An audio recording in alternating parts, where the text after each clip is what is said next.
Report to the cloud. Okay, so everybody should be able to see my screen, hopefully. Can I get a thumbs up from folks on Zoom? I can see it. Yes, awesome. Thank you. Thanks, Trinity. Thanks, Michaela. I appreciate it. Yeah, so today's lecture is actually, we're reviewing the quizzes. So we've released, all of the quizzes are open. So again, if you haven't had a chance to do them, you have an opportunity to make up for like up to half of the points up to the end of the semester, basically. And we also sort of like prepared and released some of the solutions. So today, the plan was to essentially talk through the quiz problems, answer any questions that you might have, and then also go over the solutions and discuss like the reasoning behind them. So I can start with the earliest quiz or with the latest quiz. Is there a preference from folks on Zoom?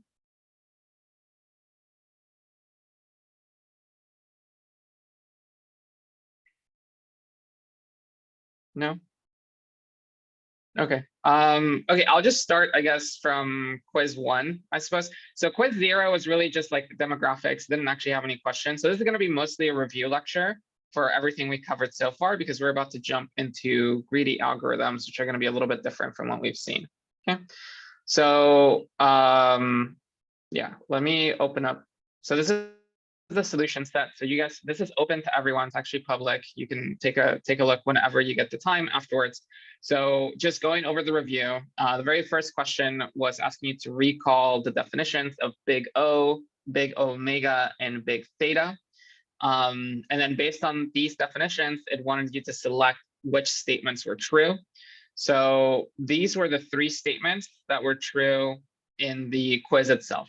So the first statement is big O is an upper bound. So again, this is by definition. This is just a review for you guys. Like you should remember, like big O is always speaking about an upper bound on the function. So that means that if you have a function t, which is an upper bound of O of fn, I think I can actually, oh, latest first. All right, Kevin. Great. That makes sense to me as well. I'll start with the latest one then. Let's jump on quiz 9. So this is actually the quiz we took on Friday. Let me see if I can annotate stuff. Actually, I might try that this time.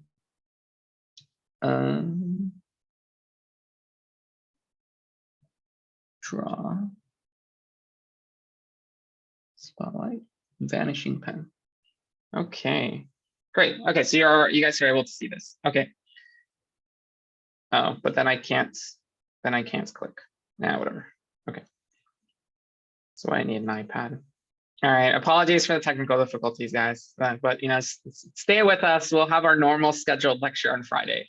Okay, so for this one, the question asks, we're computing the longest common subsequence between 2 strings of length 4. So S is composed of 4 characters, x1, x2, x3, and x4. And T is also composed of 4 characters. So this is actually going to be really helpful. So in your homework 8 assignment, you are going to be coding up basically this problem. So you're going to be asked to write this in C++ or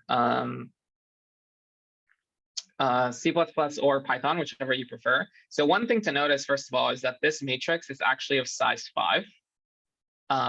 Size 5 by 5. Okay. So keep that in mind, because even though the strings are of length 4, you have an extra sort of like column and an extra row, which is all zeros, which are like your default values. Okay. So it asks for this, and it gives you a partially filled matrix. So we filled parts of it. So you have answers for a certain subset of it, but there are certain, there's 4 entries that have not been filled in yet.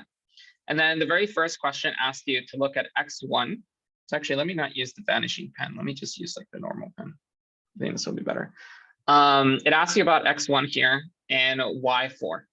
So the way this is defined, Cij, if you look at the I character, is the length of the longest common subsequence between the prefix of length I from S. So the rows here correspond to X. So this is, x0, x1, x2, x3, x4.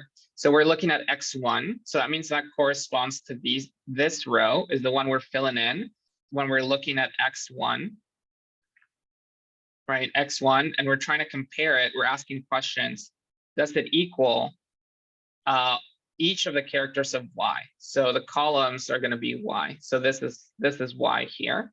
And we're actually asking specifically about y4. So you're looking at this fifth column from the matrix. So really what you're asking, so one thing to notice here is when you're filling in based on the definition. So again, like, you know, something that is helpful here is to pull up sort of like lecture 26. You can pull up the slides in PDF format, whatever format you have. And this is where we talked about the least common subsequence.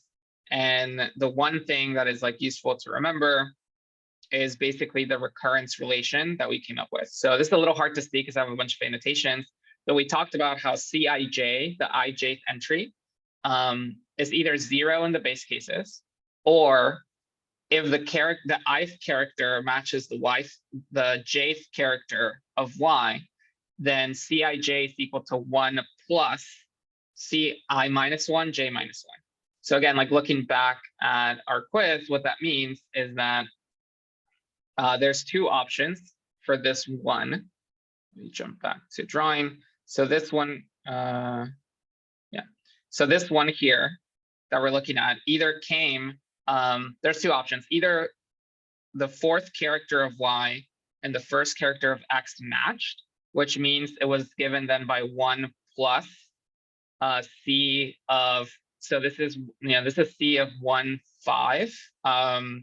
Sorry, 1, 4. So this is c of 1, 4. So it would be c of 0, 3, because we subtract 1 from each index, which means it would be this value plus 1 is how we got this one. Okay. The other option, if you jump at, if you remember the definition of the recurrence, the other option is the characters don't match. So that's this third case. In that case, we took the maximum of I and j minus 1 and I minus 1 and j, like the indices, the value at those indices, right?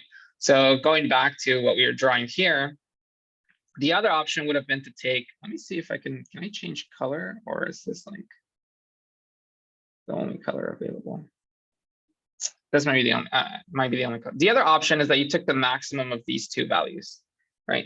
So in this case, the maximum of these two is 0. So we did not take the maximum of two values. What we did is we must have added 1 to the diagonal value, which means that the fourth character of y and the first character of x had to be the same, right? So that's actually the answer to this, is like you can say based on the information here that x1 and y4 are the same character. So you don't know what the character is, but they must be the same. That's the only way you would have gotten a 1. Another thing that's useful to notice is okay, I can clear all my drawings.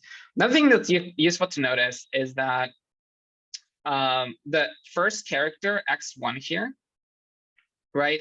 All of these are 0, which means it did not match any of y1. Like it did not match y1. If it had matched it, then this would have been 1, right? It did not match y2. It did not match y3. So what that means is that actually all of the characters of y, so it only matched y4, which means y4, something else from this is that y4 is unique. It does not match, like it is different from all of the other characters in y. Okay. Wow, so hard to write. I should get an iPad. Okay, so any questions so far on like trying to understand this matrix?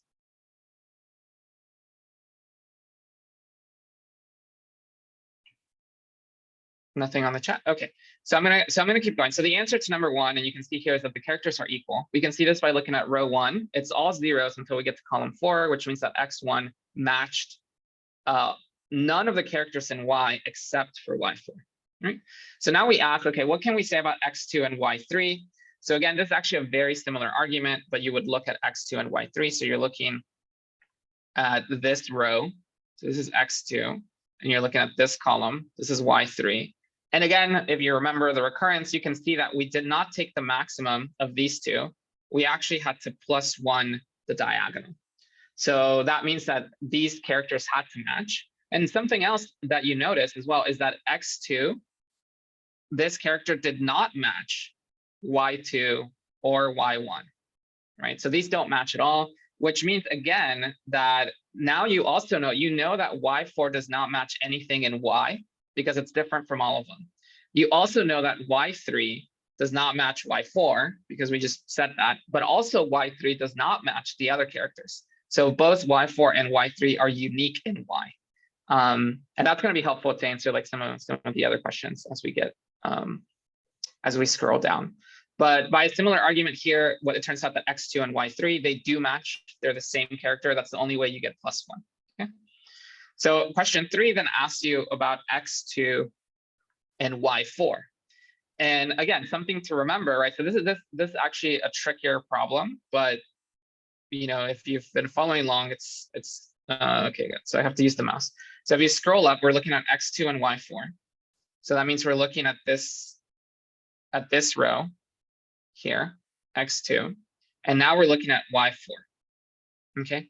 And if you try to use the same logic from before, it's a little bit tricky to know what happened. Because if you just say, well, I could have taken the max of these, that's possible because your answer is 1.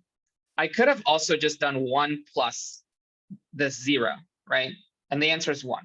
So by just looking at these numbers, you actually can't tell yet what is the relationship between x2 and y4.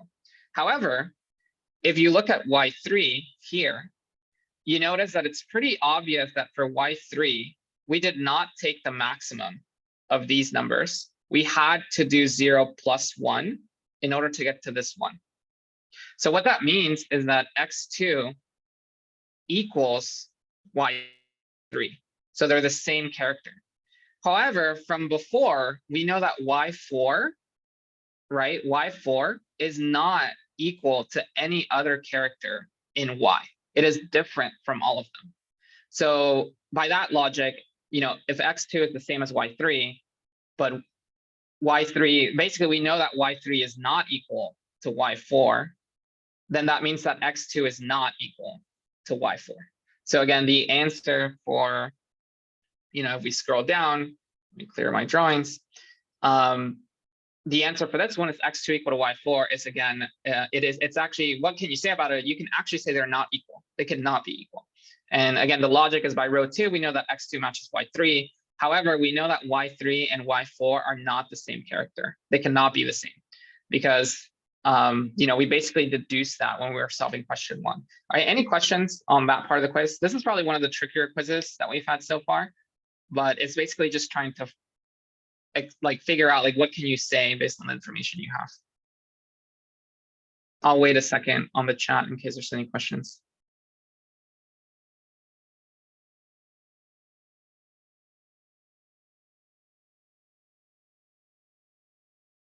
No? Okay.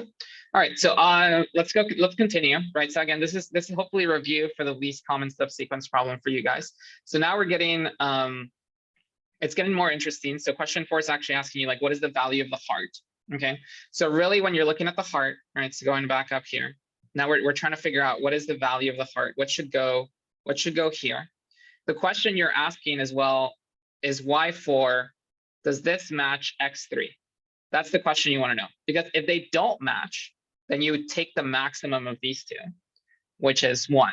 If they do match, then you would do 1 plus 1 here, which would be 2. So the question is like, is the heart can only be either 1 or 2. Those are the two options. But now you need to know, you know, is y4 equal? So this is what we're trying to answer, question mark. Is this equal to x3? And one thing to notice is we were going to follow similar logic to what we did previously.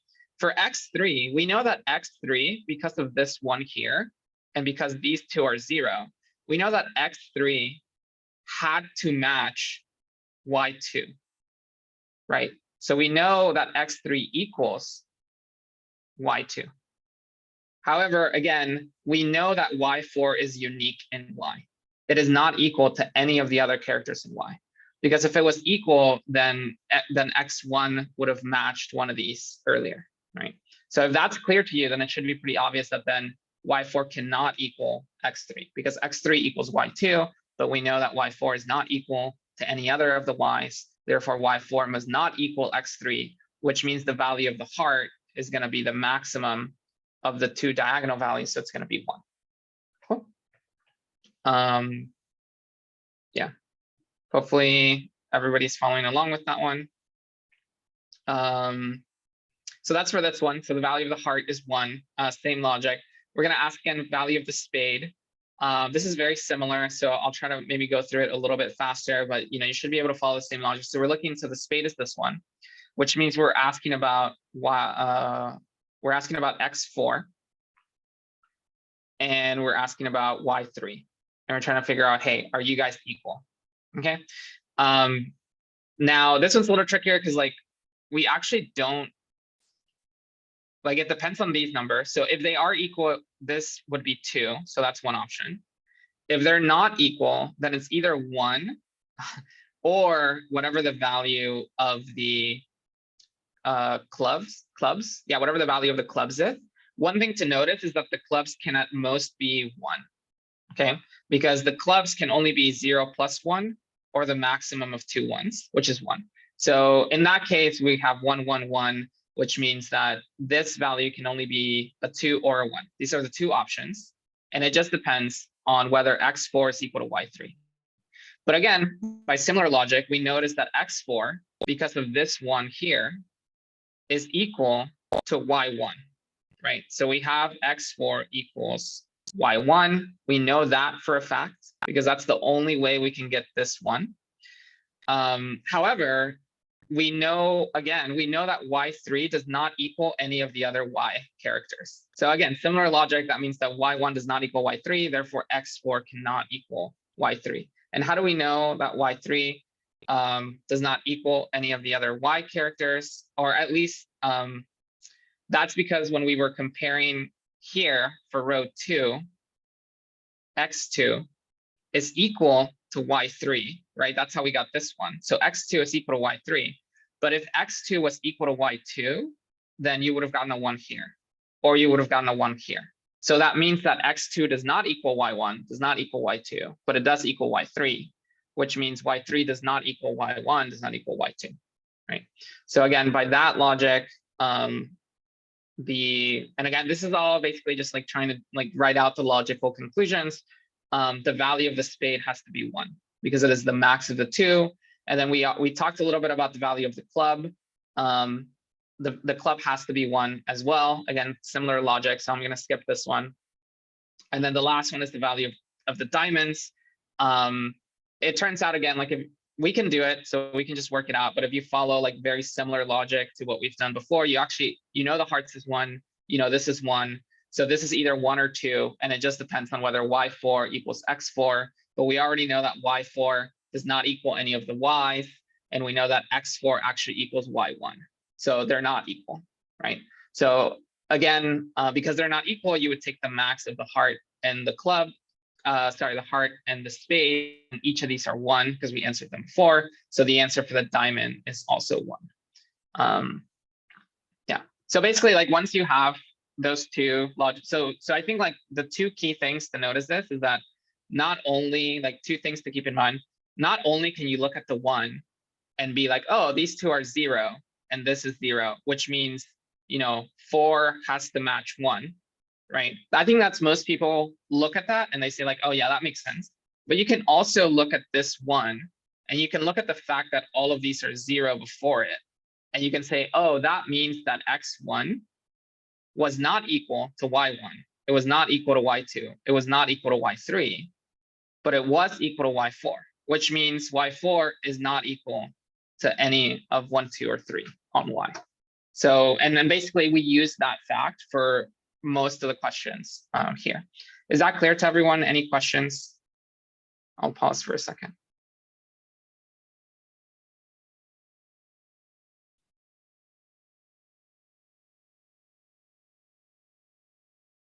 Okay, it looks like no questions on here, so I'll just continue. Yeah, so now we're in question 8. So again, for the quiz, it said consider the least common subsequence problem from lecture 25 and the dynamic programming algorithm for it. So again, we're talking about least common subsequence.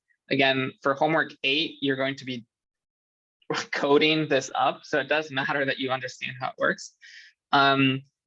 We have 2 input strings of length m and n, and then what's the memory complexity of the algorithm? So again, the memory complexity is how much space we take up, and really the extra space that we take up is just this matrix, right? So the matrix is actually, right? So again, hint, hint for when you're doing the homework, it is actually M plus 1 times N plus 1. So it's 1 bigger than your input. But if you work this out, if you FOIL it out, this is just Mn plus plus M plus N plus 1. And in big O notation, this plus M, this plus 1 doesn't matter because they're linear. So the only factor that matters is Mn.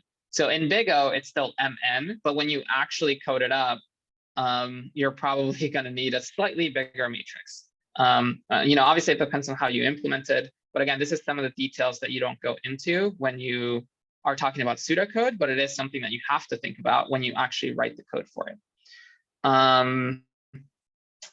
Cool. So Mn, that's the solution. Something else that you can notice is that when you're filling up the ith row for dynamic programming table, you actually don't need any row except the row right above it, right? So again, if you imagine when you code your program, when you code the solution, your goal is to create this matrix and fill it up. And the very first thing you're going to do is you're going to fill in the zeros here, and you're going to fill in the zeros here, because those are the base cases. You know those answers. And then what you're going to do is, one way to implement this is you go element by element along a row. So you look at this, to get the value for this 0, you have to look at this one and at these 2, right? Then you fill it in, you have the answer. Then you move to this 0, which means you have to look at these 2, these 3 values. And then to fill in this 0, you look at these 3 values. To fill in this 1, you look at these 3 values. So when you're filling in row 1, you really only need to look at row 0, right? So when you get, when you're filling in row 4 down here, you're really only going to need to look at row 3, which means in theory, if all you're interested in is this last value, the diamond, because the diamond is the one that tells you what is the length of the longest common subsequence between your original strings, you can throw away. You don't have to keep around like all of the rows before you. And that's what this question on the quiz was getting at, which is, by this, we only need to access the I from the I-1. And then question 10 is, given this observation, can we optimize the space complexity further?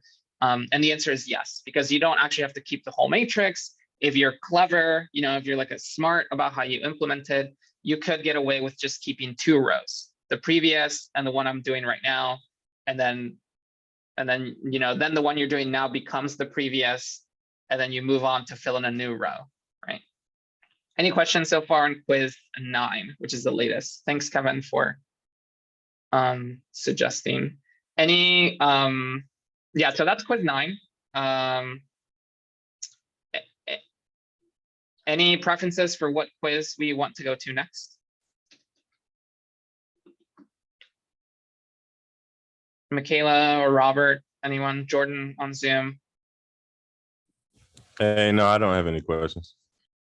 Okay, no questions, no preference. Okay, so I'll just keep going backwards. It looks like we're probably not going to get through all the quizzes, to be honest, but the solutions are available online. I actually wrote most of them, and then I kind of just contributed a little bit. But if there's any questions on the solutions or something's not clear, just email me or post on Piazza. I want this to be a resource that you guys can read and look at afterwards, especially for reviewing what we've covered so far, and also to help you prepare for the final, which is coming up in less than a month. So you guys should be doing some review. Okay, so I'm gonna hop over to quiz 8, which is the one we did 2 weeks ago, and I'm gonna cover this again. So again, starting from the top, the very first question is to consider this graph. They were meant to represent, each edge has a weight. It's meant to represent how long it takes to walk from one place to the other. But the first question actually asks you about running BFS, so breadth first search, starting at node A. So you're looking at node A. And it says, what does BFS find as the shortest path from A to C? And again, BFS does not work on weighted graphs because it does not look at the weights for the edges. It only looks at the edges. So this question is trying to remind you of that. And your answer should be, well, the shortest path is actually going to be just this one from A to C. Because even though the edge has weight 3, BFS does not look at the weight 3, right? So that's for this problem. Second one is if you take into account the weights, what is the shortest path from A to C? So again, now this is kind of hinting at towards like, hey, the shortest path might not be the path with the least number of edges. And this should remind you of Dijkstra. This should be like, hey, I want to use Dijkstra for this graph. And again, like it's just asking you what the shortest path is, and it should be pretty obvious, hopefully, that the shortest path in this graph from A to C is actually to go to B first and then come down to C, because that path has length 2, whereas going directly to C has cost 3. And again, something else you want to think about is like you would be using Dijkstra for this, or a more powerful algorithm than breadth first search. Okay. Then we have this, which is suppose we want to find the shortest path between 2 nodes in the following graph. Which algorithm can we use? So again, it should be obvious to you. You should use Dijkstra. It has weighted edges, right? So you can't use BFS. The edges are undirected. It doesn't really matter because Dijkstra works on directed or undirected edges. But the other thing you do notice is that all of the edge costs, all of the edge weights are positive. So because they're all positive, Dijkstra works here. If you had a negative edge weight, you would want to be a little bit more cautious about whether you actually could use Dijkstra. There are cases where you can, like given a specific example, there are cases where you can say, yes, it's fine to use Dijkstra. But in general, if you ever have a negative edge weight, you will actually want to use Bellman-Ford, which is, again, it's a slower algorithm, but it actually handles negative edge weights. Whereas, from homework 7, you guys hopefully understand Dijkstra a lot better and have a sense for why it does not work with negative edge weights. Question 4, again, it's again reminder for Dijkstra's algorithm. When does it work? It has to be an undirected graph with positive edge weights, directed graph with positive edge weights. So the main thing here is Dijkstra only works when you have positive edge weights. Right? That's like you have to know that. The next problem 5 is actually pretty interesting. It tries to get you to understand the internals of Dijkstra. You guys should probably be pretty comfortable doing this problem, especially after homework 7, because you had to actually walk through the Dijkstra algorithm. But I'll go over it now. So suppose you run Dijkstra on a graph A, B, C, D, E, F, right? So all you know is that it has nodes. You do not know how they're connected, right? The only thing you know about the edges is that they're positive edge weights. So there's no negative edges. Okay. Focusing again, the other thing you know is you started on node A. So that means A was where this is your source node. So all of your answers are like, what is the shortest path from A to something, right? So these are the estimates for the shortest path. From A to A is 0, from A to B is 5, from A to C is 4, etc. But in the middle of the algorithm, your computer crashes. We look at the memory dump and see the state of D. Right, so hopefully after homework 7, this makes a lot more sense to you. So this is the state of our distance array, and it looks like this when it crashed. Additionally, you know that when it crashed, you are currently working on node C. So that means you were looking at the neighbors of node C, right? So somewhere you were on C, and you were going through like updating, like, this goes to, some neighbor, this goes to some neighbor, right? And the first question is, what's the minimum possible length of the shortest path from node A to node B? So the only things you know is that, okay, A is your source, so that's good. Node B, if you look at here at it here, you know that DB, which is the estimate for the shortest path, is 5, right? So that actually tells you 2 things. So one, it tells you that you have not picked B as the next node for you to work on yet, because you're currently working on node C, which has estimate 4. So that means 4, like you've only gone through anything that has less than an estimate of 4, right? So B is still not done. It is one of your not done nodes, right? So that's what this is saying. B hasn't started yet because C and B's estimate is larger. As such, the minimum possible length is 4, right? Because this 5 is an overestimate. All you know is that your finished node is C, or like the one you're working on is C, which has estimate 4. So you picked it as the minimum one, right? So that means all of the other nodes have to be at minimum 4, but probably longer than 4, right? Does that make sense to folks on Zoom? Like why the answer here is 4? The shortest path from A to B is 4. All right, thanks, Trinity. Thank you. All right, Kevin, cool.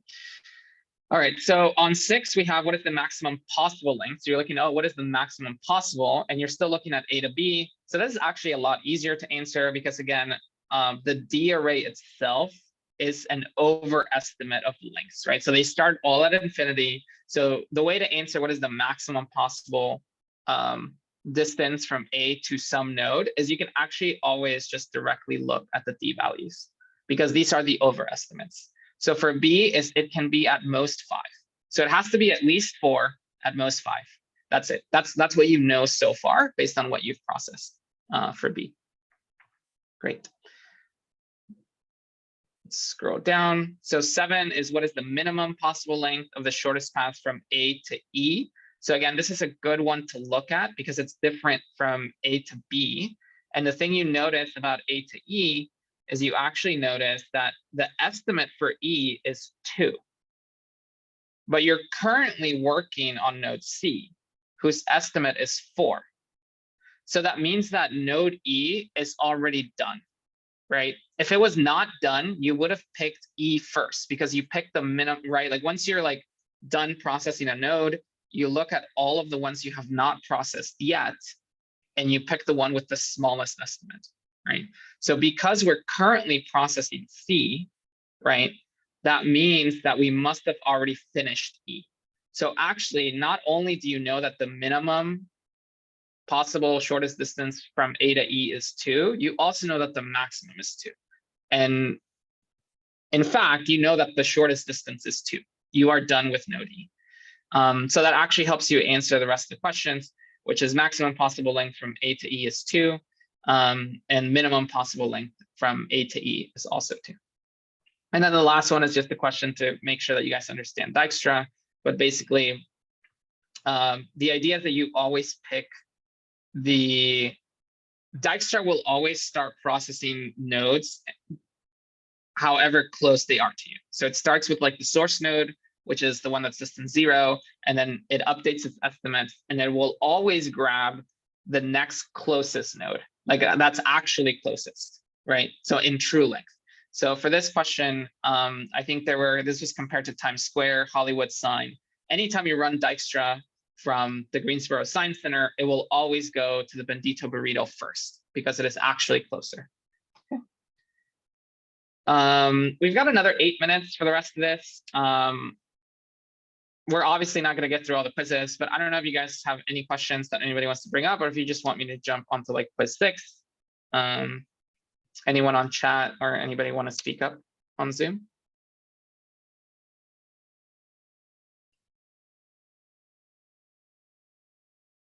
Maybe, maybe not. Okay. Cool. Okay, if no preference, then I'm going to spend the next 7 minutes just going to quiz 6. Yeah, that'll work. I don't have a preference. Okay, all right. So let's just go over quiz 6. Again, the solutions are all available to you guys, so please take a look at them during your own time. We're not going to spend more time in lecture going over the quizzes, but this is like a good way to practice for your final exam, I would say. So make sure you understand these problems. And then, yeah, that's it. So again, so quiz 6, this is covering more BFS and DFS. So the first question was asking, what is the shortest path? It's basically the shortest path problem from the snake. The snake starts at S and it's trying to get to O. And you can imagine like this could be an interview question, right? So I give you an array of, I give you a matrix and I put a 1 anywhere there's a wall that you can't cross, and I put a 0 everywhere else, and I want you to get from the bottom left corner to like the top right corner or something, like in the least number of steps, right? So you can code that up actually in many different ways, but you can also try to think of like, hey, I can probably use BFS for this, right? So breadth first search. So that means you need a queue. You need to like set up a queue. And the very first thing you do is you add all of your neighbors, everything that's one step away from you. So actually you can only go, so I think by definition in this problem, we can only go left, right, up, down. So actually the only node you add to your queue is 0. So let me clear this up. Right, so this is how BFS would work. This is not what the question is asking. This is how BFS would work. You would add node 0 to your queue, and then you would remove node S. Then you would go to node 0, and you would say, let me add all my immediate neighbors. So you would add this 0 and this 0, right? And then you would pop off this one. And then you would note, because it's a queue, the first ones that went in are going to be the first ones that come out. So it's like first in, first out. Right, so that means this one's going to come out first, and it's going to add its neighbors. So it's going to add these guys to the queue, and then it's going to pop out. And then we're going to go to this guy because he was the second one we added, and we're going to add its neighbors. So it's going to add these guys to the queue. And then now your queue is going to be these 3 nodes, and you're probably going to start with this one because you added this one first. So that's going to add this to the queue, and then it's going to pop out. Then you're going to go to this one. That's going to add this to the queue. It's going to pop this one out. And then you're going to go to this one, and that's going to add this one to the queue, and it's going to pop this out. So now you have these 2 nodes in the queue, right? So you're going to go to this one. That's only going to add this node to the queue because it's the only one next to it. That's only going to add this node to the queue, and then you repeat. You go back to this one. It's only going to add this node to the queue. You go back to this one. It's only going to add this node to the queue because it's only one next to it. Then you go back here. Again, like the queue is like first in, first out. So whichever one went in first is the first one you're going to take out. Is that? Yeah, and I'm sorry, I'm just realizing I'm going to set the wrong thing. But I think the visualization I'm giving you guys should make sense. So you're going to add this to the queue. Then this one is actually going to add these 2 to the queue. So now your queue is going to have these 3 nodes. Then you pop this one out, and you're going to have this in the queue. Let's say this one, you're going to pop it out, and you're going to have its neighbor in the queue. You're going to pop this one out, it has no neighbors, so you go nowhere else. Then you pop this out and you add this to the queue. You pop this out and you add this to the queue. Then you pop this out and you add these 2 neighbors to the queue. Then you pop this one out, and ta-da, you add your destination. So you have now actually found the shortest path, which I am going to clear my drawings. It is somewhere, this is one of the options. That is your shortest path. BFS finds it because of the way it always expands the boundary, the frontier, by 1. And the path is actually length 10, maybe length 9, depending on how you count. But yeah, so that's the answer to this question. And question 2 is like, what algorithm would you use? BFS is the one you would use for this, this sort of algorithm. So you want to set up a queue that lets you, essentially, really the difference between BFS and DFS is like how you order your nodes. Now, question 3 is like, assume you want to find connected components in an undirected graph. The algorithms to use there are either BFS or DFS. They're both good. You could use Dijkstra as well, but like, you don't really care about the etch weights if you're just trying to find a connected component, so it doesn't matter. Question 4 says, consider the directed graph below. How many strongly connected components are there? So a lot of folks struggled with this, but again, this is something you should be very comfortable with. I think most people realize it's like, let me zoom in a little bit because I don't know if you guys can see all of that. It's pretty clear that, connected component means that for the nodes in that component, I can get to all of the other nodes in it, and then they can get back to me. So it's pretty clear that this is a connected component because, this node you can get here by just following the edge, but you can also get to this one by going this way. And then this node you can get here, but you can also get back to the third node by going this way, and then similarly. So all the nodes can get to each other, right? So that's one connected component. And the other ones, it actually turns out for these nodes, there is no way to like this can get to here, but I can't get back, right? And then similarly, like this one can go to this one, but I cannot go back to this one. So actually what turns out is like each of these by themselves, just the node by itself is by definition a strongly connected component because by definition, it can get to every other node. Like there's no nodes to get to. So by itself, it's just a strongly connected component. So that's why the answer here is 4.